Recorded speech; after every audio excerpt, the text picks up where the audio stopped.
you say things are getting critical, are you talking about something to do with the vehicles that are in the rings of Saturn? Yes, yeah. Really? Yeah. So I was behind closed doors for some time, and my clearance was way, way, way above top secret. So can you tell us, are you able to tell us your title when you were working in this sort of division behind three doors? No, I have probably 3 or 4 pages of titles. Oh. I don't know which one I'm going to land on. I can tell things, when I mean things, the conditions are getting critical. And I find that some scientists also think that. And so I think when I do publish, that group anyway will agree with me full-heartedly. People have got to be made to understand that those things are real. Hi, I'm Carrie Cassidy from Project Camelot. We are here with Norm Bergrun. He was with N.A.S.A, which was the early precursor of NASA. Yes. And he also worked for Ames Research. He has also worked for Lockheed Martin as well. And no, it's just Lockheed.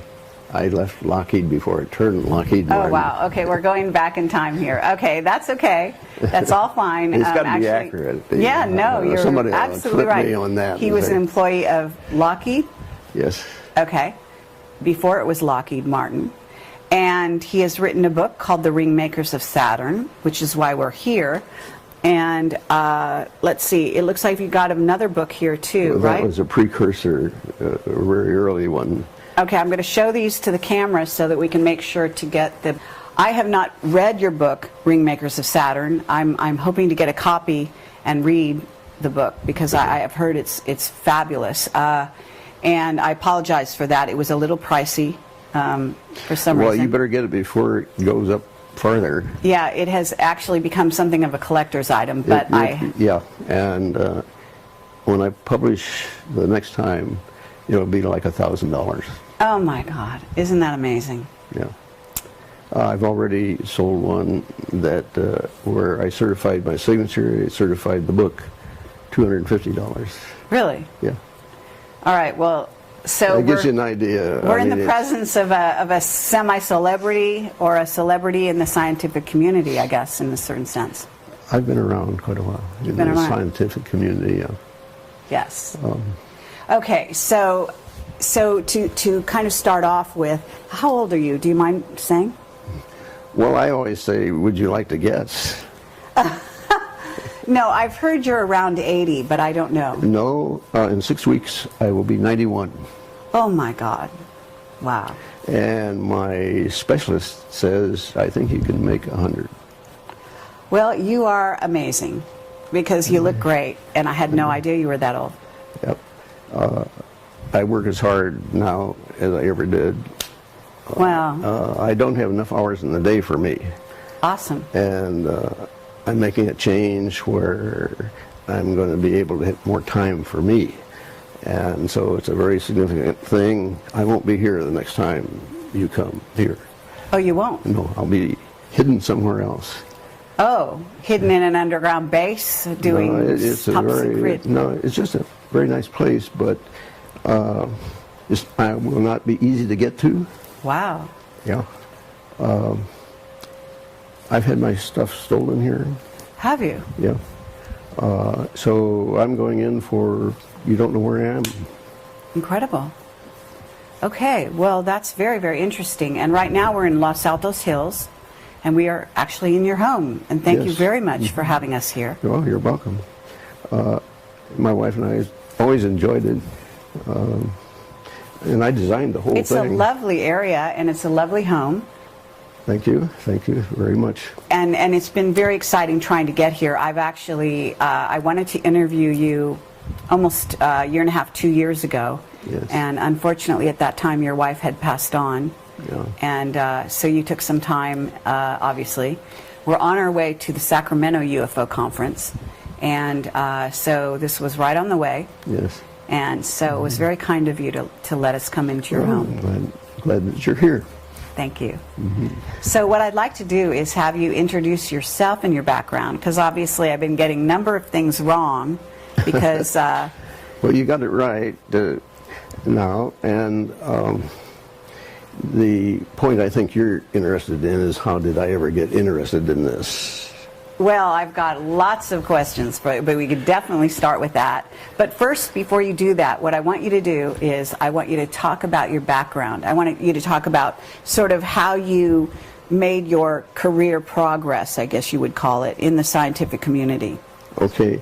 Well, it was at the time of the war, and I was with Douglas Aircraft. And I was on the drawing board designing turrets for a fighter airplane. And it had to be heated. Then a department manager showed up one day and he asked my boss, is there anybody here that would like to come up north? I need somebody bad fast. That's essentially what it amounted to. And he said, yeah, check with Norm. And I'd heard so much great things about being up in the northern parts, more rural and down in the south. And so we said yes. And I went to Ames Laboratory. When I walked in the door, I was immediately an assistant project manager. When that happened, at that point, I was just a plain mechanical engineer with some administrative things that Cornell was able to give me. But I was told, you never use your feelings here. You use data. And that has stuck with me all my life. Don't use your feelings. And you've got to nail something down.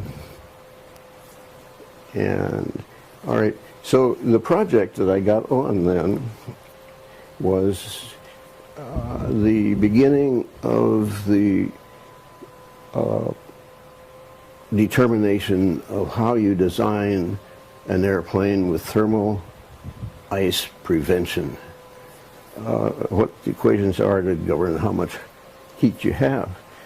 This required flying around in icing conditions, and we measured drop size, temperature, and how much water was in a cube of space.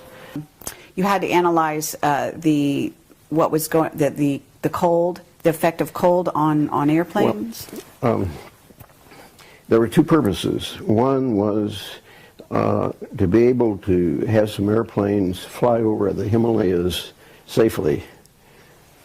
And that was the first application to airplanes. And then the second was to be able to build an icing wind tunnel. And that was done in Cleveland, Ohio. What year was this? Oh, golly. Approximately. 1945 was when they started to build, I think. The flights were mandatory, and what we had was a sort of a dummy wing mounted amidship where we could adjust the heat on this model and determine exactly how much heat it took to get the ice that you saw there to go away. Oh, I see. There were some precarious flights. What about flying in the Antarctic? Did you have to fly, or did they do any tests down there? I think it's probably safer to fly in the Antarctic than it is where we flew. Oh, really? Yes, because that it precludes formation of large drops. If you have large drops and they freeze, you're in bad trouble in an airplane. Oh, so it's the medium cold that is a problem. Yes, see, that's why we measure temperature, you see. One of the, I got to tell you this story, is that we flew from Laramie, Wyoming to Salt Lake City. And in between there's a range of mountains, but there's a cutout, so that you can go through there at low altitudes. This particular flight, I could tell from the instruments that I had, which were virtually the same as the pilots, that, hey, we're losing altitude. I've never seen an altimeter hand spin like this. It just went around like that. Oh, wow. You know. And the airspeed stayed up for a little while, and then it began to drop. Mind you, we were flying at like 150 indicated speed, and so it got down to 100, and uh-oh, here we go. And stall was like 92. We hit 93. Wow. And at that point, the pilots had poured on all the power to the engine they could get. The hand for the temperature, the piston rings were in the red, which you should never fly an airplane like that, but we did in order to get out of this downdraft. I see. And so that's the kind of thing we went through. Wow. And why did that happen? Was it just because it had this down sort of area of between the mountains, or we would have crashed had we been over to the right or to the left.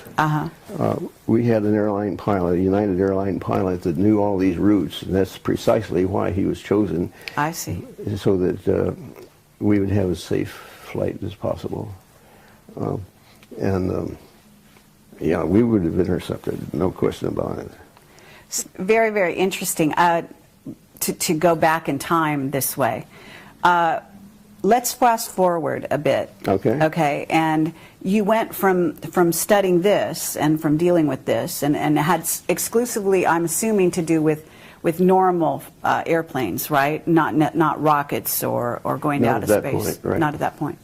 Okay, so at what point did you kind of move into the scientific area dealing with I don't know, did you go from there to Ames? Was it Ames or was it N.A.S.A? Well, you see, I was at Ames all the time. I did the icing work. Oh, you were. And I did some stability and control work. Okay. Particularly as it related to the roll of airplanes and if they would go unstable in a roll condition. And I found conditions where they would. And so we had a situation with the test vehicle called the X-17, I believe it was, where they spun it up to try to keep it stable, but they were testing the warhead. And it was a flight where the head would go Mach 15. Okay, so I was able to back out the reason for it, and it had to be that the missile, the material in it was just off enough. It's sort of like a tire that was not properly balanced, and it would whip. And it just whipped. You know, so you had to know all of that. Did you also have to know things about weather? Because eventually the rings of Saturn, I think maybe there's a link up here. On our flights, we had a professional meteorologist, and the pilot, the meteorologist, and I always looked at the weather patterns. And during that time, I got acquainted with a number of other meteorologists, and they told me how they thought weather appeared just come out of nowhere. And I found that very fascinating. And anyway, the meteorologist and I wrote a joint report on the meteorology of icing. Oh. And so you had that background as well. So, okay, that was at Ames, correct? Yes. You see, we knew the icing program was going to come to a close, so a bunch of us proposed flights at Mach 15. And lo and behold, one fellow went down to the newly opened missile division in Van Nuys. And he wrote me a letter and said, "Norm, you won't believe this. They're doing just what you guys wanted to do." And here's an application, and they says, fill it out. This is where you should be. And I did fill it out. My pay went up by a factor of 3, and at one point where we had this instability of the test for going Mach 15 down there, the head of the project was so impressed with how simple it was to fix this that I became one of his favorite guys. I see. Okay, so at that point you're working a little more in, when you say the missile area, but was that was still, I mean, we're still talking about here on Earth, right? Yes. So how did you make that transition to looking at... No problem. The equations are the same, airplane-wise, as the missile. Okay. And as a rocket as well, right? Yeah. So did you, I mean, I'm really not sure, but did you work on the shuttles? No. No? No, that was after. That was later. Yeah. That was. So what was the politics that went from N.A.S.A. to NASA? Because you must have been around right during the transition, right? The idea of space was coming into the picture. And N.A.S.A. was the National Advisory Committee for Aeronautics. So how do you fit it in? Well, we'll just invent another organization, and we'll call it NASA, National Aeronautics and Space Administration. I see. So they get both of them in there. But in a sense, when you were at N.A.S.A., because you wrote the Ringmakers of Saturn, so at some point you were already looking out to the stars, right? So if this organization was just called National Aeronautics, what was it, organization, N.A.S.A.? The National Advisory Committee for Aeronautics. Advisor, okay. But they had to go into space before it became NASA. Didn't they deal with space? The only one that went into space before it became NASA was the missile I worked on in Van Nuys. Oh, really? Yeah. Where did the missile go? Where was it supposed to go? Were you shooting it somewhere? Well, see, we were firing it from Cape Canaveral and out over the ocean, and make sure that we didn't land on any land down in there anywhere. Right. But no, that was really the early years. Okay, so you're working for N.A.S.A. When did you write the book? I wrote it in 1981, I believe it was. Had you left N.A.S.A. when you wrote the book? Yeah. How long? I don't know. It wasn't. Approximately. When did you leave N.A.S.A.? I guess it was like, it had to be Lockheed in this case. I think it was 1659, something like that. Wow, so you wrote Ringmakers of Saturn a couple years, like 20 years later. The Voyager 2 had finished its flights, and I had Voyager 1 and Voyager 2 data, and that I inspected and studied for quite a while. And that's when I wrote the first book, and I was so surprised at what I found that it took me like the 4 years to get the book published, because I wasn't sure that what I had was really right. And so I looked in many articles and books to see, oh yeah, this sort of fits what they're talking about there. Okay, you're okay, so publish it.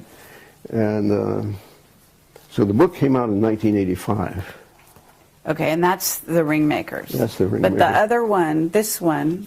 That's 1971. I had left Lockheed at that point.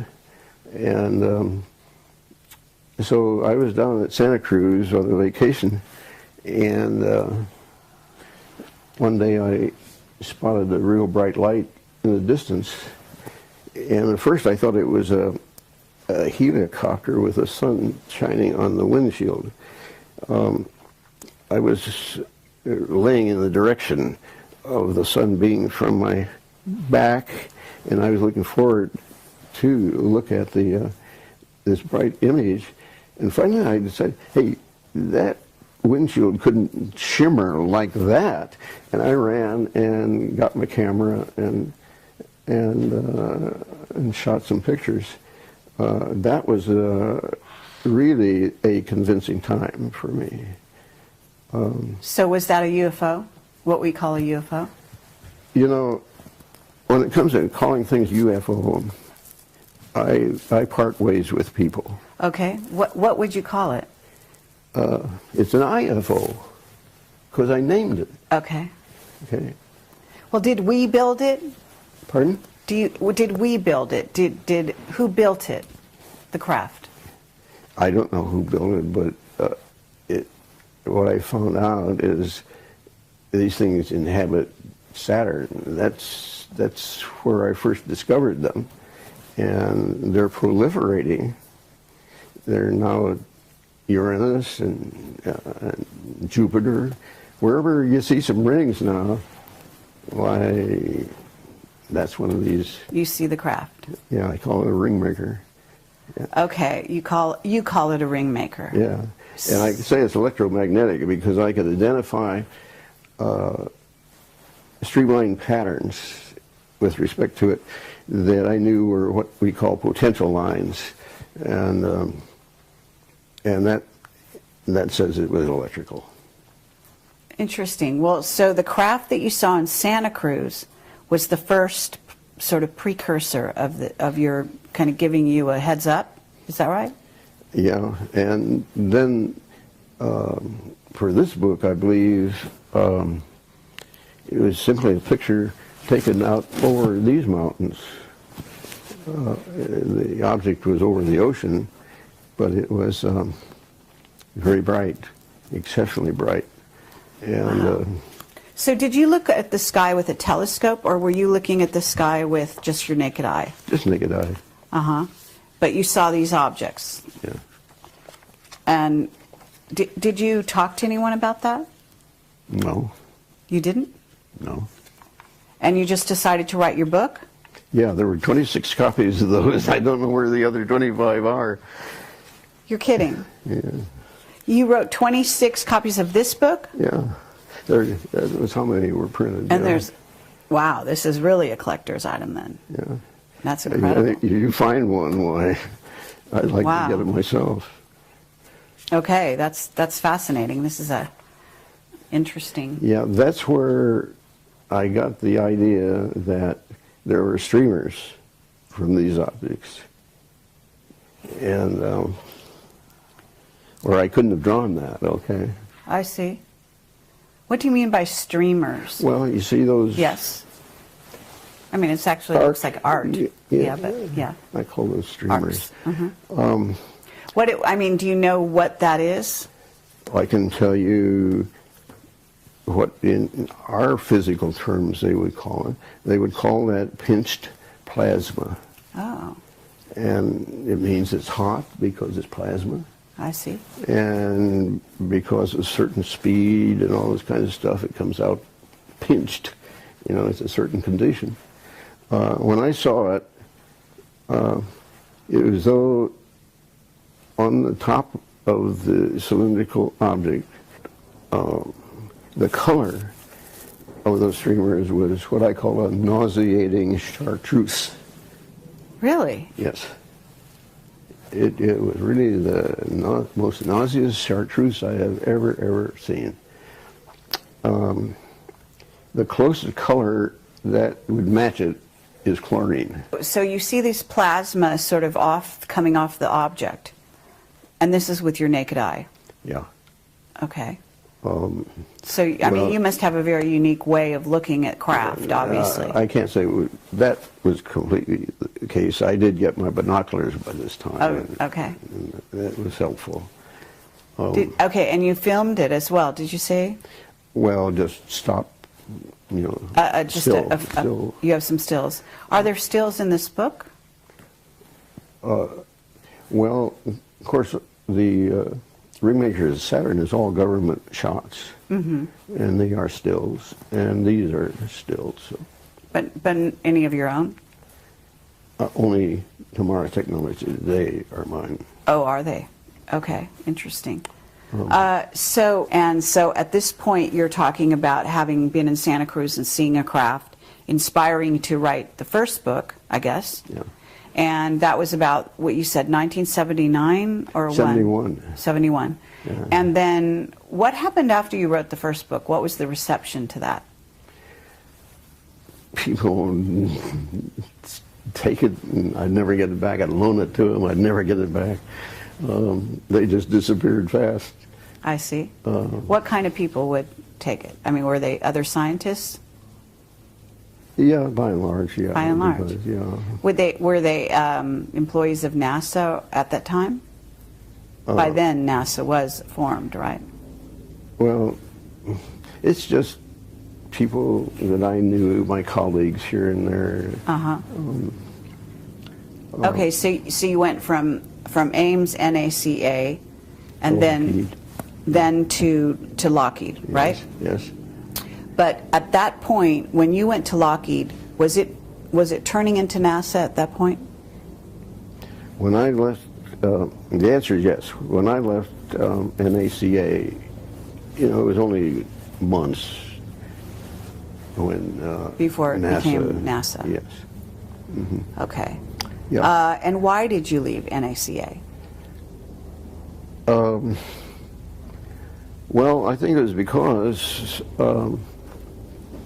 the fellow that sent me the app thought I should be down there. He said, "Hey, this is the kind of thing you've been doing there, and you should be here."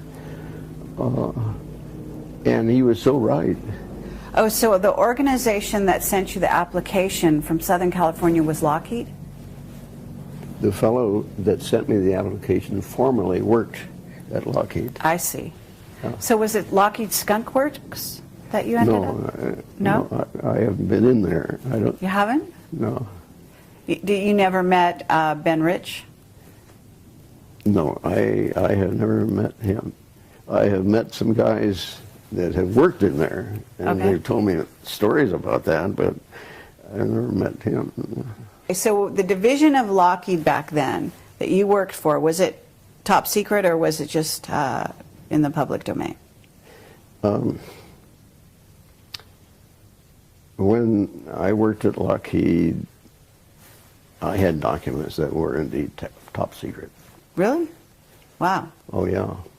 And then I went through the first generation of the Polaris underwater launch vehicle, and then I got tapped to go behind closed doors. Oh, you did? Yeah, and I was there for till I got claustrophobia. You got claustrophobia? Yeah. Yeah, I had to go through 3 doors to get to my desk. And this is in Southern California? No, it turned out to be up here. They moved. Oh, Lockheed, because I know Lockheed was in Sunnyvale, right? Yeah, but it started out down there. I see. And then, so I was behind closed doors for some time, and my clearance was way, way, way above top secret. Okay. You know who Bob Dean is? Yes. Had you ever talked to him one-on-one? I've talked with him, yes. He believes what I put here is yes, that is correct. And I agree with him. Well, I just wondered because he had a pretty high above top secret clearance at one time. Mine was above the President of the United States. Oh, was it? Okay, and so were you working in an underground base up here at that time? No, it was just a place that you would know how to get to. Really? I wouldn't know how to get to? It's, if you stumble around enough, you can find it, but I see. it wasn't all that big a deal.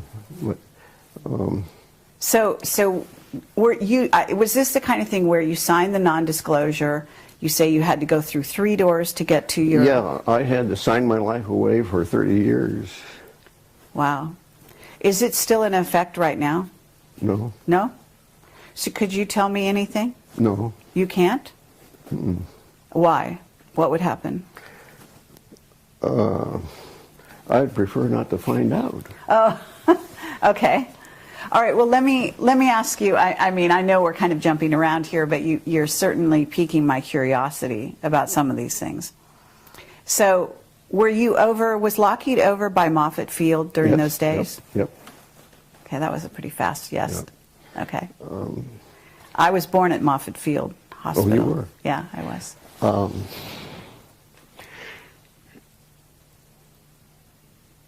There was, were you there at the time when the Macon went down? The what? The Macon. The Macon? The Zeppelin, the dirigible. Oh, I don't know. I mean, I was very young. Yeah, okay, all right. So there was a dirigible that went down in Moffett Field? You know, it's in that housing that is being stripped off of the top of it now. The hangar. The hangar. Has a lot of history. Yeah. So did you ever see any UFOs out there? Now, let's go back on this and get that straight. I'm sorry, okay. Yeah, because... Whatever you call them. You see, when you say unidentified flying object... You're right. You're absolutely right. You can't go anywhere with that. Okay. The only reason I see that people like UFOs is for that very reason, so I can keep in business all the time. Because it's unresolvable. Okay. Now, that's so you've identified it. But when you resolve something, you know... Okay. But if you were in above top secret, let's say you might have seen some craft in those hangars. Is that right? It was my first clue that there was something in space that was different. Okay. I was handed one day a set of data. The guy that gave it to me said, nobody else around here has ever been able to get anything out of these data, and if anybody can, you can. And so I went through it, and I found this one spot of data that really looked interesting. And I slugged through plotting it up. It was quite a difficult test to draw the picture of that. Mm-hmm. And when I got it, you could tell it was something strange. Oh, wow. Yeah. So let me ask you this. Can you tell me that you actually saw these things on the ground at all? Were they in location? I didn't, at that time. I have seen one on the ground in Antarctica. You have? Not personally, but an image of one, which I wished I had cut out. Right. So no, these things can come in real low. Yeah. They're all sizes. Mm-hmm. It's the same deal as airplanes. You know, they're Cubs and all that kind of... You know. Right, and so when you're talking about the craft in the rings of Saturn, you're talking about something huge, right? Yes. Much bigger than we could even conceive of, I understand. What is it? I don't know, was it 70,000 square feet? I could, in looking down on the rings, I could see parallel lines crossing the ring, all the rings at once. Mm-hmm. That's about as long as you can get them. That's incredible. But I could tell that those lines demarked the outside of an object. Mm-hmm. And that's how I came up with the scale I present in there of different lengths of these things. Okay, so at this time, though, you've written the first book, and you're working above top secret. You say you got claustrophobia, and at that point, you hadn't written Ringmakers of Saturn. That's right. Had you start to stumble on some of the information that eventually went into the book? I didn't start anything with a book until after Voyager 1 and Voyager 2 flew. Okay. But did you, back in those days, you already were sort of clued in that there were... Exactly. That's why I started looking at anything I get a hold of. And this turned out to be just 35 millimeter slides that Caltech had released to the public distributor down there. And so I got just these small little slides. And but you, at the time that you got that, you were not employed with anyone, correct. Is that right? Yeah, I was on my own. Yeah. Yeah, I knew eventually I had to do that. So are you sort of saying, when you say you got claustrophobia, I don't know what that means. Do you mean that you became sort of tired of working at in this above top secret area? Yeah, no, not tired, and it was very exciting. I got to see everything that went on all over the world. Wow. Nothing much has changed. Yeah? I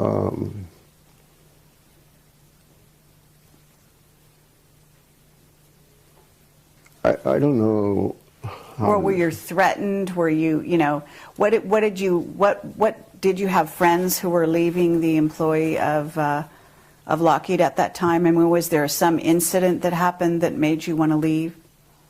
No, it wasn't that. Let's just say that you're confined to one room day after day, year after year, same walls, so forth. That's claustrophobia. I see. But I knew that, hey, there's something going on out there, and see if you can't find it. And so in other words, on a certain level, you wanted to go beyond the confines of what you were studying. Yes, sure. And I made myself a policy. It's got to be all government images. No shots by me or any other person. Okay. Because what happens is that if you say, oh, let's say I took the picture. What film did you use? What shutter did you use? Da da da da da. Mm-hmm. That is never questioned when you have a government picture. Okay, but have you heard that NASA alters their footage coming from the moon, etc.? I know some of the things they do with it, yeah. Okay, so even their footage is not always dependable, right? Although I guess it's dependable to begin with. It's just that they start altering it later. I have been told by a very reliable source. He asked me what camera did I get that image from on the moon. I said, Hasselblad. And he said, that's right. He says, I thought we darkened that enough that you wouldn't find it. Oh, yes. So you were finding things that they thought they covered up. Yeah. Incredible. Yeah, yeah. That must have been a lot of fun. And this guy says, well, I suppose you want me to go out and tell everybody about that. I said, no, I don't want to embarrass you. That doesn't make any difference to me. Whatever you want to do is fine with me. I'm just saying I found what you saw. Okay, what about the Mars footage? The people that look at that, I wonder sometimes how in the world they can say what they do. Because you can find a lot in that footage. Oh, yes. No question. So have you got your own photographs that you got from the government that you then were able to, sort of look at and keep in sort of pristine condition? I'll tell you, at this juncture, I don't know what I have. I finally went to put it in a vault that the people claimed nobody can get in here, including the government. But unfortunately, somehow, somebody did. Oh, really? Yeah. And what they do, like I have some on a laptop, some of it's just on discs and so forth, they garble it. They run it through something and they garble it. So it's no longer... And sometimes there's just nothing on there. And I know that there should be something, and there's nothing. So I don't know how much of the early stuff I can put together. What I do know is I can put together it any time. Okay, so I don't need that old stuff, you can tell people. Really? You know, I don't need it. Because you know, you're familiar with the landscapes, you know where things are. I know where, yeah, I'm familiar with the landscape, I know pretty much what's going on. Okay, so, well, that's very tantalizing. So at this point, you learned quite a bit. You were very respected, I imagine, when you left, even above top secret, right? You left employee of Lockheed in good terms or not good terms? Yeah, I was respected. Mm-hmm. There was a time when, on the Polaris vehicle, mm-hmm. that when the missile was fired off, it didn't light up and came back down and hit the submarine. And I said it was the umbilical plug. And the head of the project said, asked me, what do you think it is, Norm? I said, it's the umbilical. That's the most reliable thing there is on the bird, Norm. It can't be that. And a Navy guy came in later, and I said, it's the umbilical plug. But Frank is not going to believe it unless we pull that thing up. And we got the whole Navy out there. I don't see why you can't pull it up. And if we don't pull it up, the Soviets are going to do it. Mm-hmm. He said, Norm, focus synchronize your watch with mine. 3 minutes, you're going to have a call from Frank.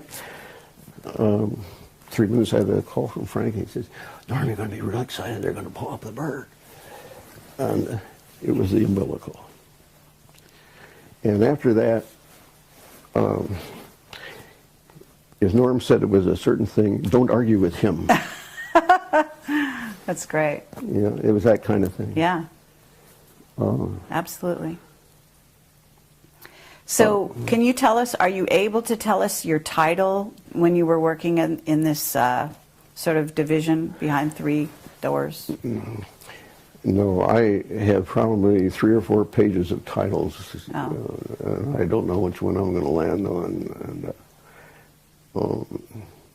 I think what's going to happen is that I'm just going to have to find the images that I can get that either aren't affected by anything, or I get some new ones of some sort that will sort of govern how this whole thing goes together.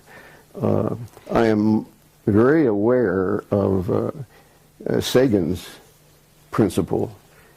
When you make big claims, you have to have big data, you know, and that's the big thing about it. That amassing enough data that it's got to be true. There's so much of it, you know, and it takes a long time to put together that kind of story. Right, but you've been working on this whole idea for a long time. It's up here, all right. Yes. But I haven't been able to get anything much down on paper. I spent 2 years with my wife before she died, and 2 years getting things straightened out afterwards. So there's 4 years in there I've lost. I see. And I can tell things, when I mean things, the conditions are getting critical. And I find that some scientists also think that. And so I think when I do publish, that group anyway will agree with me full-heartedly. On your conclusions. When you say things are getting critical, are you talking about something to do with the vehicles that are in the rings of Saturn? Yes, yeah. Really? Yeah. You see, it's sort of simple.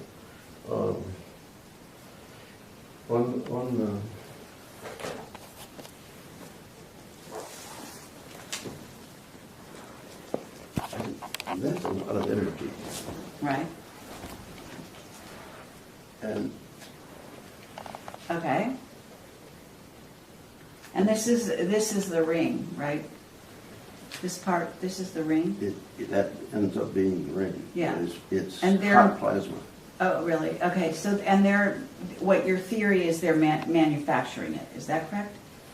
It comes, that's the exhaust from this thing. From the craft? Yes. Is it because, are they stationary or are they moving, the craft? They're probably moving. So do you think, when you say things are getting critical, are you Okay, saying... just take that picture and say that's the exhaust. It's like you have an airplane with an exhaust. Mhm. It's in your atmosphere, and it can load a lot of energy, you know? And, but this is, Saturn, like John Lear says, you know, Saturn is the focal point, and I can't agree with him more. Okay, but John Lear talks about Saturn actually being portal into another dimension. Well, you know, he's theorizing. Yeah, so you don't necessarily go there. I don't go that way. Uh-huh. I either say, this is the way it is, or I can attack it. Okay, but you're saying things are getting critical because I'm really curious. Are you saying that those craft are coming here? Is that why it's critical? No, I'm saying, in effect, if they do, and there's a good probability that that is possible, Uh-huh. then, hey, you got to get with it. You can't wait around. Mm-hmm. Okay, but you see, no one really in this country accepts the concept that at Saturn, those things are there. Right. As you can't do it at Saturn, well, you know, you just can't hack it. People have got to be made to understand that those things are real. Right. Now, there are two images. I believe they're taken by the Hubble telescope of Saturn this last year, 2012, Okay. that shows objects under the rings and one just right to the edge. Like I said, they were. Mm-hmm. Okay? Is that Cassini? Did the photographs come from Cassini? The last ones, no, the ones I told you about that shows those, Right. those No. are Hubble's. Those are from Hubble. Yeah. But am I wrong? They closed down Hubble, right? Well, yeah. Or that's the official But- story, Uh, right? Wherever they closed it down is 2012 before they show you the picture. It's 2012 before they show you the picture. What do you mean Yeah, by that? and I was able to tell that before 1985. Yes. So you were way ahead of I'm everyone. way ahead. Yeah. And that is too long to tolerate that kind of science. Mm-hmm. It's just too long. Now, I have 3 reports, I guess, on the environment, let's say, in UNESCO, but they're yay thick all three of them weigh 18 pounds, or about 6 pounds each. And they have to vote on what they think goes on. That is not science. They have to That's vote. politics. Okay, yeah, That's not you're right. science. That's absolutely But they sell it to you as though it's science. It is not science. Okay? And that is the hump that you could help get us over. Okay. Hey, those things are real. Okay, but if there are craft, there are beings. Okay, people have asked me about, I call them vehicles, okay? Right. Now, I did not call them objects. That was too neuter for me. Okay.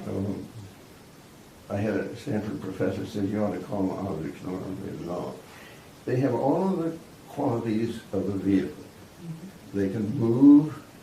They're just like a missile or anything like that. So that much we can say about them, for sure. Okay. So I'm calling it a vehicle. Okay. Okay, somebody comes along and says, well, now where would you manufacture one that's 2.5 Earth lengths long?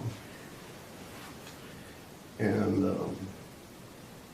that's a hard question to answer. However, if you think of it in terms of its living entity, it's just another kind of thing that we've got in our universe. And it can grow and grow and grow and grow. Okay, So it can be an EMP and it can itself have life. Uh-huh. So are you not positing the idea that those vehicles contain, beings who are, maybe like us? Yeah, I only go along with government images. And if you want to know about people kind of thing, there is the ship that picked up the Voyager capsule at Alameda Naval Shipyard, and they have a picture there of I think it's the Apollo flight that Buzz and Neil were on. But anyway, there is one image there that shows black people getting off. So people with dark skin getting off. Not dark, black. Black skin. Really black. Yeah. Were they tall? Yes. Very tall? Yeah. How tall? Do you know? Well, they got out the doorway. I don't know how high that is, but Well, what? it's safe. 7 feet would be probably a conservative estimate. Have you heard about Clark McClellan's statement about that? No. Oh, you haven't? No. Have you ever been in touch with him? No. No? I have tried to stay independent and not be affected by others' opinions. Mm-hmm. I would rather have what I present clash with somebody else and see who wins. Okay. And settle it that way, rather than make a shouting match over it. Sure. I learned at Ames that the louder you shouted, the more probable it was that you would get your way. And I don't want to go through that routine. Okay. Well, good for you. So you're saying it's what did you say, $5 million? Billion? $4 billion. Yeah. So that's an estimate of how valuable he thinks all of this is. I see. But he doesn't get any support. Right. See? Interesting. So you think that Obama would like to find out more? Oh, yes. He would like to keep NASA operating? Yeah, he would like to. Really? Yeah. Okay, and you know that because? Well, I know that he has a friend there at the head of NASA. Oh. And he would like to have him look good and so forth, so he would like to see some things go on under his watch, but it's not happening. Do you know who's preventing it? I think it's the overall economic picture that's preventing it. I was in public policy in my organization, my professional organization, American Institute of Aeronautics and Astronautics. And I've been on Capitol Hill and visited the various congressional offices and trying to point out to them what we felt was important. We made a list of 10 items. And such as? What would be an example of something important? This Ringmakers of Saturn? I mean, the vehicles? Oh, no, this is way out in left field. Oh, so Okay. Not even that close, Oh, no. Not going in that direction. No, it's like you got to protect the doors of the pilot's compartment because of terrorists, you know? Oh, that. I Okay. mean, just practical things. I see. And, okay, the budget for aeronautics has gone to practically to zero because space has swiped it because it's so expensive. Mm-hmm. And you just try to juggle money around, really. And it's a strange place back there in Washington. But it's a big education to try to do some public policy. Okay, well, that's pretty unusual to have a scientist that tries to do public policy. When you called yourself, I don't know if you consider yourself aeronautics engineer? I just say I'm a scientist engineer. Okay. It's hard to be a scientist without being an engineer. Okay. And when you say training for just an engineer, I don't think that's going to work. And that shows to me how little understanding there is about that educational aspect. Did you ever go to Stanford? Mm-hmm. You did. Did you graduate from there? I got a quarter in, and then my dad passed away, and he was supporting me, and that was the end of that. But it was long enough to be an alumnus of Stanford. And Okay. the other interesting thing is that Ezra Cornell and Leland Stanford got together on the founding of Stanford. So for many years there's been a close relationship between the two. Oh, between Cornell and Stanford? Yeah, and so rather than making Cornell my home university, Stanford definitely is my home. Okay. But to get back to the subject at hand, with regard to the rings and regard to what you've seen, and when you wrote your book, what was the response to the book when you published it in the scientific community, at Stanford, at these places? I would say practically zero. No reaction? If it is, I never found out about it. Uh-huh. I think only now are they beginning to listen, and it's come around this way. I was in early April given some fruit, and the person that gave it to me had bringing over followed up fruit for a number of times when we had lunch here.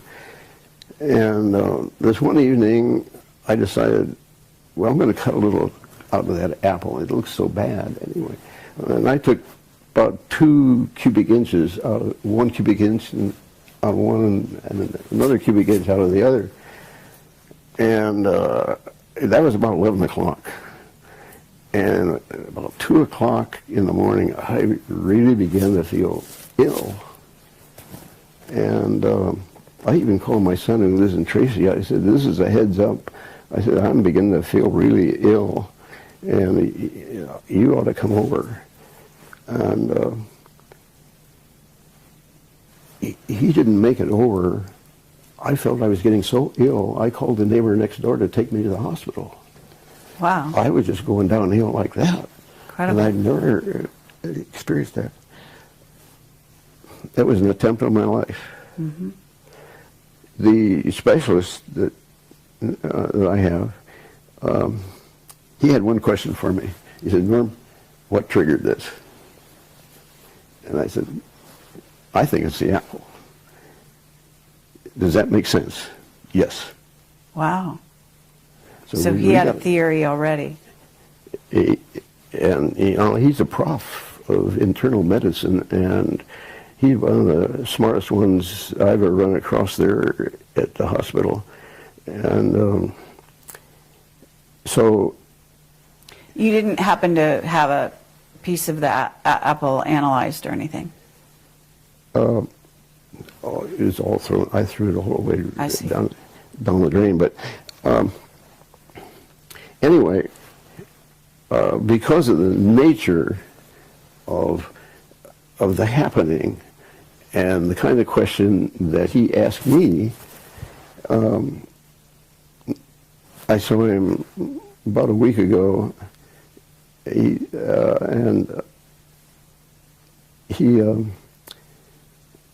He says, you know, I've spoken to a physicist about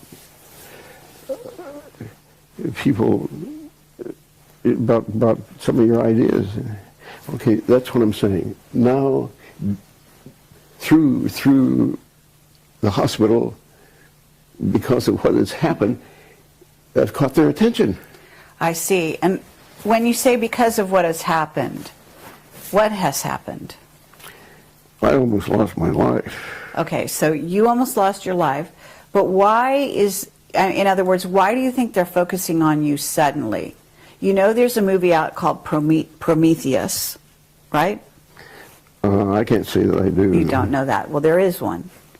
And I talked to Richard Hoagland. He said Prometheus is, well, first of all, there's a moon in Saturn called Prometheus, right? Yeah. And I'm told that there's some kind of interaction between that moon and the rings. Well, sure. No question about it. Okay. Yeah, I would agree with him. And and you say there's something going on now. It's becoming critical, is how you're terming it. Yeah, it's much more prevalent than what we saw in 1985 or a little earlier. Meaning there's more activity on Saturn, do you think, or just more activity around this question about the rings and the craft in the rings? No, there's actual activity. There is. You know, to start off with, Uranus, which is one of the other planets, did not have rings. That's right. But now it does. Right. See? And so that kind of thing is going on. And we really ought to get to the root of it. Okay, do you have a theory on why Uranus suddenly has rings? Well, sure, it's the exhaust just like... so that's how I think the attention is being obtained.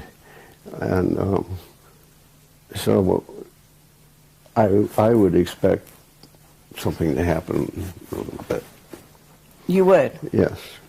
When you say something to happen, what are you suggesting? I'm suggesting that Stanford, let's say, well, let's look into what Norm's doing. Okay, but you just told me you were going to be leaving here and going to kind of a secret location. Mm-hmm. Have they asked you to come back in to work for them? No. No? Nobody has asked me to come back. Fact is, as far as my own professional organization is concerned, it does not fit at all with their objectives. How is it different? It's too controversial. Your theories, you mean? Now look, this is not a theory when there's data. If I propose something, that is a theory. Okay, so your data or your conclusions? Yes, the conclusions. Your conclusions Yeah. are too controversial, is what you're saying? Yeah. Okay. Yeah. They don't want to get involved in that. But if there, as you say, there are new rings around Uranus, and there's other activity on other planets too, isn't there? In the solar system? Jupiter? And what's happening with Jupiter? It's getting rings. It's getting rings. Okay, and are you seeing craft there as well? Vehicles, as you call them? I haven't identified craft, but I can tell you that where there's rings, there are these things. So we have these ring makers, and they create tremendous energy. Yeah. Can you tell us more about what you think is going on there? You've got any ideas along those lines? Well,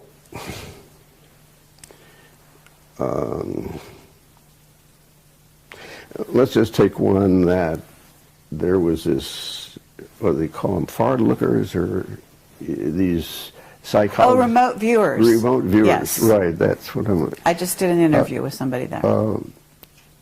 Which one? I had heard that there was one that saw something out there in the rings, and they were mining the rings. That's true, yes. Okay. I think I read her book, and she couldn't see anything from the side, but when she looked from the top down, why, that's when she saw things. I see. I happen to been able to uncover what she saw. Really? Yeah.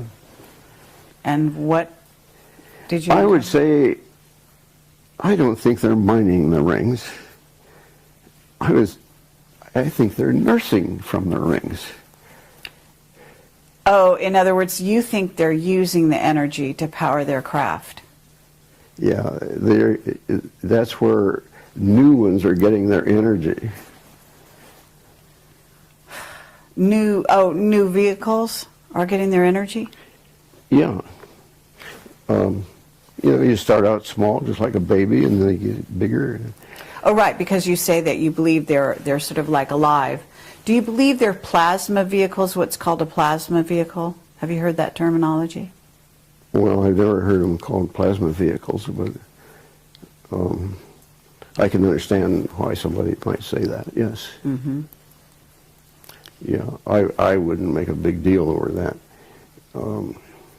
Okay, I've heard that the vehicles out there they actually fly close to the sun, and they power themselves up on the sun, and then they go back into I wouldn't be surprised. Yeah, I've noticed some go in there, and it means that they're capable of withstanding those high temperatures. Yes. And so, true. Yeah, they could get pumped up really nicely. Okay. Okay, so, well, we have a very active scenario out there. Yeah. And you say it's critical. When you use that word, critical, that kind of sounds impending, like there's something coming to Earth or coming at us. Well, when I read that the universe is expanding, I say, the universe expanding. You guys are just saying you have objects out there that you use to say the universe is expanding. But how about supposing they're increasing their speed? That would appear like what you're saying. And if something out there is moving faster to get away from something else, we may have a critical situation. Okay, very interesting. So something out there is moving faster to get away from something else. What would that something else be? It's hard to say. Now here I do have a hypothesis. Oh, yeah? Yeah. The Big Bang, I think, my hypothesis is that there were the goodniks and there were the badniks, and they had a fight. A big bang ensued.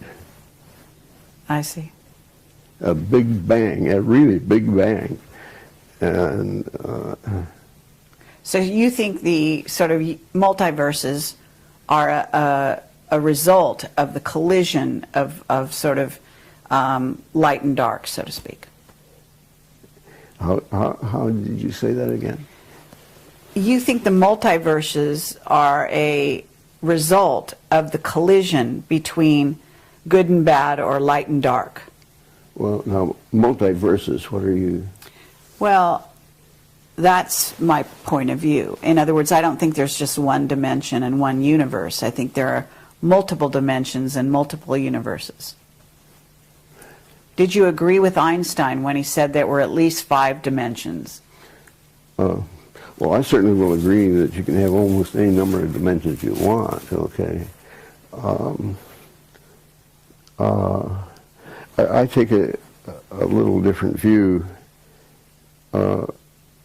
My son suffers from a malady in which he hears voices. Oh, yes? And I'll tell you, I think that's a universe right there. Okay. Right under our nose. Uh-huh. When he first came down with this, we had a blackboard in the end room there. It was 4 by 8 feet, and he wrote equations of space on there. He did? He did. Were you able to ascertain if they were valid in any way? You didn't need to, I didn't need to know all the details. I knew enough to know that, hey, those are strange equations that you wrote. You don't write that kind of equation here on Earth. And you do have some distance parameters in there. And I'll tell you, I was really scared. The fact is, I erased the darn board because I wish now I had kept it. But I was scared. I was frightened at the time. Really? Yeah. What were you frightened of? The fact that he could write that stuff. That he was getting an input so he could write it. Yes. That's what scared me. So, in other words, who it could be coming from was the unknown intelligence type of idea? Yeah, so we have talks about that quite frequently, and it's just another aspect of all this. That is a universe, all right. Mm-hmm. Absolutely. Okay. And it's not the kind that normally you'd think would be, but I'll tell you, some of the things he tells, they sure are real. He can describe things down to just the last detail. Sounds like somebody I'd like to talk to. He would say no way. He wouldn't? Yeah, he wouldn't do it. Is he a scientist? No, but he came within a semester of getting his bachelor's degree in chemistry. I see. And he was our brightest. When he was 4 or 5 years old, he wired up a train set. So that I still am amazed that he did it all by himself. He had the cars switching around and all this. That's amazing. Okay, well, wow. Okay, this is so fascinating. Let me ask you, you still use this word critical, and I'm still trying to figure out where you're going with that. I'll tell you when I get the book written, I'll tell you what it is. Right now I have a gut feeling okay? Okay. That always precedes things that are going to happen. I've done many analyses with, hey, I got a gut feeling that that's it. See if it is it, and I'll be right. And you'll be right. Mm-hmm. Yeah. So you're someone whose gut feelings are something to pay attention yeah, to. it's a gut feeling right now. Wow, that's incredible. Let me ask you, are you still in touch with the scientific community? Do you consider yourself out on the fringe? How do you feel about that? Oh, by definition, I've been out on the fringe ever since I left Lockheed. That's the way that definition goes. I had been director at large of our San Francisco section, not San Francisco, but the region of AIAA that included 6 states. And AIAA, what is that? American Institute for Aeronautics and Astronautics. Okay. And the idea was to keep Norm active and also let him float around amongst the sections and so forth, which I did for a while. And I got to seeing that, hey, it's running pretty good. And where I saw that they're reinventing the wheel, that's when I stepped in with it. As a staff person, I kept a lot of stuff. And so I've been asked to step down from that job because the regional director is going to leave it. And so I welcomed the invitation, and so he will be quitting also. So that does leave me sort of... So you mean you've been doing that up to now? Mm-hmm. Really? Yeah. They've actually had you active in that organization, kind of overseeing things? Oh, yeah, yeah. Oh, yeah. It wasn't much, but when you read what's going on in Arizona and Washington and so forth, it takes a while to read all that stuff. Mm-hmm. And so, let me ask you, that NASA has been sort of a front organization. I call them a front organization for the secret space program. I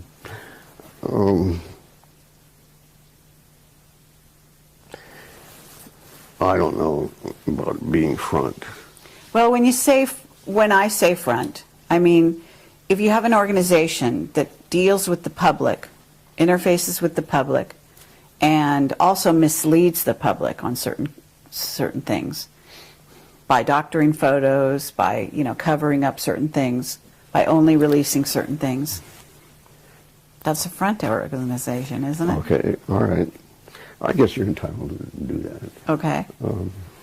So if we were to look at the situation a little closer and find out who are the insider organizations, certainly Lockheed would qualify. Would you say that the defense industry are all in the know? No. No? No. Mm-mm. Lockheed only recently has been getting images themselves. Mm-hmm. And having worked there, I don't think there'd be anybody that would be capable of doing the kind of work I have been doing. I just don't, that kind of talent does not exist these days. Well, when you were an above top secret, you must have had people reporting to you, right? No, I was Mr. It. What does that mean? Were you Dr. Strangelove? What were you? By it, okay, here's some data. Uh-huh. Tell me what it means. So you were the go-to guy? I was the go-to guy for, whatever they handed me, I took it apart. One of my reports went to Kennedy. Oh, yeah? Do you think that Kennedy was killed because he wanted to reveal things they didn't want out there? I don't know. We had a fellow that was from headquarters, and that occurred while we were all behind closed doors, and they were completely dumbfounded about it all. They couldn't figure that out at all. You mean, what couldn't they figure out? You mean why he was killed? Yeah. Why or how, even that. I mean, and it's still a mystery today to a large extent. Anyway, it was interesting to hear stuff, opinions from headquarters, from a headquarter guy. So they were stunned by Kennedy's assassination. Yeah, they were, yes. Even no behind closed doors, yeah. as you call it. Yeah. Back then. Yeah. That's very interesting. Well, if you were to look at the time when you were behind closed doors and you left on good terms, you say, right? Yeah. Did other people leave at the same time you left, or did people stay there? Oh, they stayed there. I was proselyted out. What does that mean? I went to work for a firm that had started up. A fellow was a nationally known aerodynamicist, and he founded his company, and he wanted to grow it, and he attracted me to say, you can give yourself whatever name you want. We're going to try to expand my company. The thing was that he also had on his board of directors a professor from the Stanford Business School. Okay. And it seemed to me like, here's the chance, Norm, for you to grow. And but things did not work out for either of us that way. Do you know why? Yes. Why? I did come up with something that they could do. It required the services of one of the gents that knew how to program the computer. And that was the advantage of the outfit. They said, I can it can handle any size computer that there is. And, okay, so the day came, and this fellow's name that owned the company, his name is Jack, and Jack called a fellow in and says, Norm's ready for you to program things. Jack, I'm going to have to think about that. Can I tell you over in the morning what my decision is? Yeah, think it over. Next day came, he says, Jack, I can't do it. I am an aerodynamic specialist, and if I do this other, I ruin that. It's a no-go. Oh, how interesting. Yeah, that was his attitude. And you check around, and the good guys still have that attitude. Right, that they don't want to get their hands dirty. They don't want to be sort of tarred with the same brush. They've chosen, their route. Straight and narrow. Yeah, you come along and deviate them. They can't hack it. Very interesting. And so that's when we parted ways. But it all has been a great learning process. But you went out on the circuit and you did talk about Ringmakers a bit, because Yes, there's a couple of videos. Out for a while. Yeah. And, geez, I read an article just recently where somebody comes up and says, we can get to the nearest star system. I gave a paper, one of those U.F.O. organizations, speeches, and I told exactly how you'd go about it then. And And so now, it comes along, oh, for Pete's sake. And you did back when? When was this? Oh.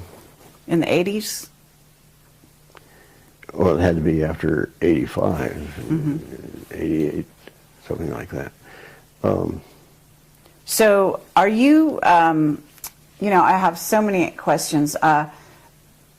Would you say time travel is possible?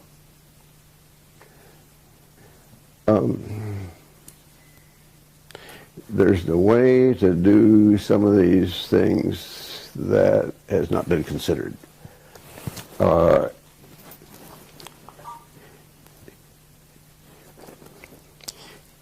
You know what Mach number is? Okay. Einstein got together with Mach one time and asked him, how do you set up stuff in a reference manner? I'm faced with that, what I'm doing. And Mach says, you get a reference. And speed of sound is mine for aerodynamics. And I can just see Einstein walking away. What's the biggest number I can find? The speed of light. See? All right, so it had commonly been thought that you can't go faster than the speed of light. Right. It has commonly thought that you couldn't go faster than the speed of sound. I say, hey, wait a minute here. I found like 16 samples of where astronomers measure things going faster than the speed of light. Yes. Okay. See, now there it sets up a new regime. Okay. Okay.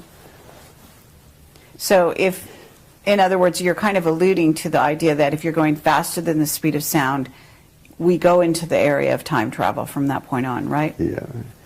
However you want to mechanize it. Okay. What about these vehicles in the rings?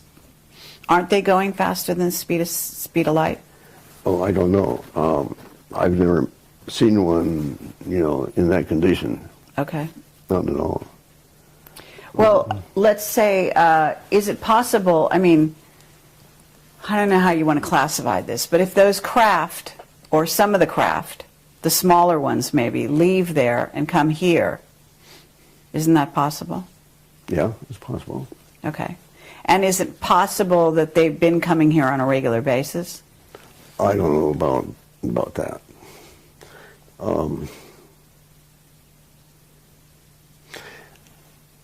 I'd be in better shape to know about what you're asking. See, now you're asking questions that are downstream from... I understand. And I'm not there yet. Okay.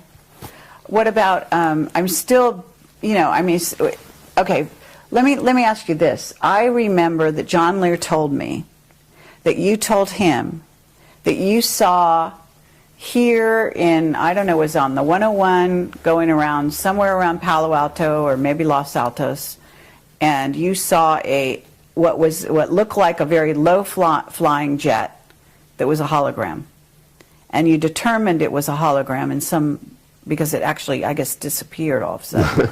Well, that story is almost correct. I was just with this fellow Jack at the time. And I don't know whether you know where Gun High School is over here or not, but we were in that vicinity. And all of a sudden there was this huge-sized airplane that flew over there. It looked exactly like an airplane. I said, Jack, did you see that? Yeah. But, it was below the allowable level. Yes. And there were no complaints. So it had to be a picture, Really? But did it disappear suddenly? Well, it was only there just fraction of a second. You just got to if you weren't looking, you'd miss it. Really? Yeah. But it has to be going very, very quickly then. Yeah, it was. So you determined that it was a hologram. I didn't determine it. It's just the fact that there weren't any critics around here that says, hey, there was an airplane flying below allowable levels and we gotta do something about that, because there's a lot of people like that around. And, right. But there were none, so okay, so it had to be. So that's okay. What year was that? Oh, I don't know. When I was with Jack. Approximately. Would this be the 80s? Because you left. Didn't you leave Lockheed right around? Well, you wrote this book in '71, so. You know, you can go on the net and look at my resume there and pick up numbers. Pick up exactly. Yeah. Okay, but I was just wondering, in terms of your recall, when you left the employ of Lockheed, because it was too claustrophobic, as you said, and then you went to work for this guy Jack, and that, how long did that last before the computer guy came in and said he couldn't do the programming? I mean, that must have been a pretty short time. Well, I think it was like a couple of years. Couple of years? Okay, and do you know what a Cray computer is? Yeah.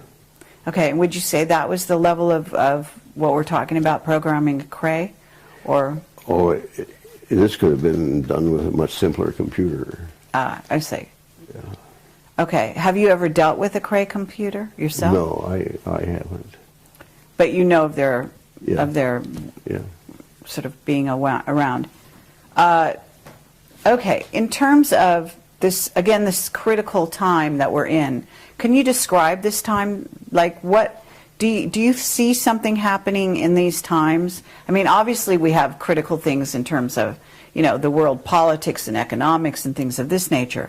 But when you talk about critical, I'm actually seeing something to do with space. Are you talking about, for example, you've heard of, you know, incoming planet, like the second sun? I don't know if you believe this is a binary solar system. Do you follow that theory at all? Well, I guess the most critical thing I can see is that a lot of ice is leaving Antarctica. Yes. And that indeed will raise the sea level. Okay. And that indeed will cause some problems in many places. And it'll have a negative impact on real estate if you own property. Water, yeah, oceanfront property. That, to me, seems like a no-brainer.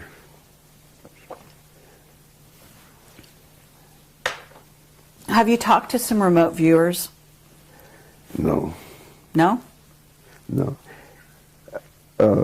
Other than the story you said about the woman who looked down on the rings. You know, that's interesting that somebody has that capability. Right. But it's not something that's acceptable scientifically. Okay. Okay. Well, the craft, again, the vehicles in the rings, you don't think they're mining, but you think they're using the energy to power themselves, in essence. Well, when you say power themselves, power the entity, the vehicle. You know, the objects that I saw were very small inside the ring, and they were connected to the inside ring. And it just seemed to me like, oh, hey, these are babies, you know. And that's how I came up with the idea that they're nursing from the ring. You know, they're getting life, strength, and whatever you want to call it. But I think that that's how they are growing, is using the rings. Now, in terms of mining, think about that level of thought. Mining is something that we do here on Earth. You don't have to be very bright to do mining. Okay. How do I know? Because I have worked in a mine. Okay. And so we're dealing with lots of smarts. And I don't think this is too low for them. Mm-hmm. Mining is too low. All right. So on two counts, I think what we got there is a life form. Absolutely. Do you believe that we're communicating with them? Have you had any evidence of that? Oh, no. No? You know, we are not capable of doing that. SETI has tried to communicate with extraterrestrials, and they haven't done it yet. They have chosen the type of person, the type of entity that they want to communicate with is somebody that knows how to build radios. Right. That constrains them in their thinking immensely. Right. Okay. Well, okay, but of course we're Project Camelot, and we talk to people like Richard Hoagland and so on and so forth, and I don't know if you've heard of Zecharia Sitchin. Yeah. And his theories. He passed on recently. Yeah. Did you know him by the I met him, yeah. You met him? Yeah. Did you ever talk about your theories with him? Or your conclusions? No, we didn't have that much time. It was more interesting listening to what he came up with. But there's a case where he's got some real solid stuff, but nobody wants to pay attention to it. Mm-hmm. You know. Right. Richard Hoagland just recently said to me that he thinks he's seen cities in those rings. Cities. Cities. He's seeing cities in the rings of Saturn. Well, Richard has seen cities in lots of other places. Right. I would not call them cities myself. Okay. Now, I don't know specifically what he is talking about. I mean, you know, if you want me to be specific, I'd have to look. Right. But he's thinking again of something like San Francisco, or, you know, you look down on it and there's a city, you know, it was laid out. Well, I'm not sure how he's characterized, you know, we didn't have a chance to talk about how he's characterizing this idea of a city. In other words, it could be constructive, some sort of plasma. Yeah, he had put that label on, and what I do think he's seeing is organized structure of some sort. Organized structures, yes. I mean, there's lines going this way, and then there's perpendiculars, say. And, so in a sense, you would agree with him in that. Yeah, I mean, there's that kind organized of thing structures. There can be straight rings. lines out there. Yeah. Yeah. So, and almost any formation can be made that is desired. So, if he sees a checkerboard kind of thing, and that's a city. It's not a city, but it is a checkerboard kind of thing. When you talk about plasma, what are you talking about? Are you talking about the same thing that Wilhelm Reich would be talking about when he talks about orgone? Or is plasma like another stage of orgone? Or about him, but there is one flight out to Saturn where the instrument flew by the ring, and the idea was to sense the plasma in there. It had a wide frequency range, and it turned out to be plasma, and so it ticked, and they knew the speed, and they knew the time it took to pass the ring, and so they knew how thick it was. And now that was a plasma indicator. Okay. So it has been measured that indeed there is plasma rings. Mm-hmm. But you read also where, oh, this is a bunch of broken up moons that got there, and there's confusion in their storytelling. Uh-huh. But the rings that are suddenly appearing around Uranus, these are not broken up moons, right? All I can say is, the rings are there, and my interpretation is by inference. I see the rings, so somewhere there's an EMV, and they're never where you think they're going to be. Do you have you thought about the idea that I guess I talked to Sean David Morton, who met you years ago. I don't know if you remember Sean. Mm-mm. Sean David Morton. He's a sort of a psychic, and he lives in Southern California.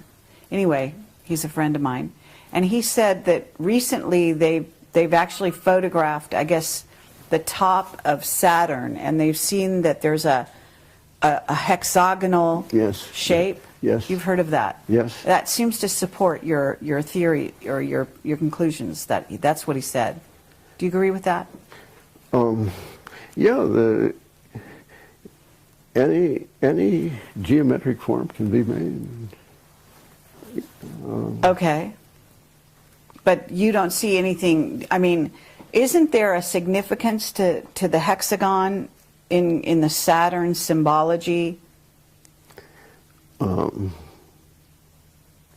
Well, I would never expect a hexagon there, but I have never expected to see some of the other things I've seen either. So I did want to visit Saturn in the write-up I did, because there are some things that need to be fleshed out for people. Okay. And if I haven't lost it on my discs, why, I'll be able to make a nice little story about all that. Okay. If you haven't lost it, in other words, if it wasn't stolen? Yeah, or boogered up. Erased and messed with. Okay, well, I'm running out of tape here again, right? And I guess we've been going for quite some time, so I don't want to tire you out too much. But is there anything that we haven't covered that you'd like to say to make it part of this this presentation here? They could ask me to be vice president. Because you'd like to change the policy and what's going on. Yeah. And you've had clearances above, with above, way above top secret. So in a sense, they should be coming to you for advice, I would say. Yeah, they should. Yeah. Well, let's recommend that. Let's recommend that they come to Norm Bergrun and one guy in this critical not too time. long ago was bitching about the candidates, and I said, Jack, you can just write my name in, can't you? He said, yeah, hey, that's a good idea. Did you know, I just want to know, did you know Arthur C. Clarke?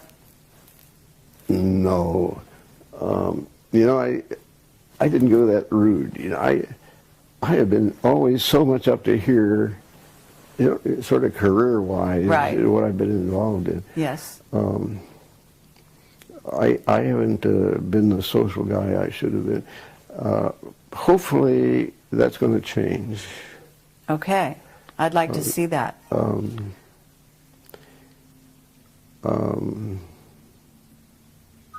I'm a type that is pretty flexible.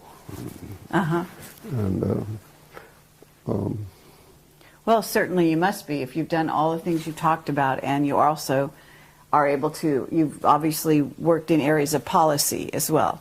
Yeah, well, see, that came about by the prof at Cornell called me in one time and said, how would you like to grade papers, law papers? And I said, oh, that sounds good to me. And I said, but what do we do when I grade mine, when it comes to mine? He says, you grade it just exactly like you grade the others, but give it to me afterwards. But he told me that as an engineer, you really ought to get law under your belt, because you know the nomenclature, and these are the guys that are running the country, basically. Mm-hmm. And they really don't know about some things that they should, but they just do it. And so over a period of 10 years, I got a law degree. Oh, you did? Wow, that's incredible. And on top of everything else you were doing, you got a law degree. I found it just exactly like the prof said, yeah. And that's what made it so easy to go in. Otherwise, I wouldn't have done it. I see. Okay, Norm Bergrun, I believe that there's more that you could be telling us, but I understand that you still have some secrecy or oaths. Is that correct? You're kind of abiding by those? I could tell you a lot of war stories. The answer, you know, I could tell you a lot of stuff that's sort of related to all this, but give me some more time, and I'm set myself up so I don't have to make my own bed. I don't have to cook some meals, you know, and all this. And TV will be taken care of for me. Just a lot of things will go to zero. I see. And so Norma's going to have some more time to do some things to get it together. Okay, but are the people that are making this possible going to let you go out and talk about it?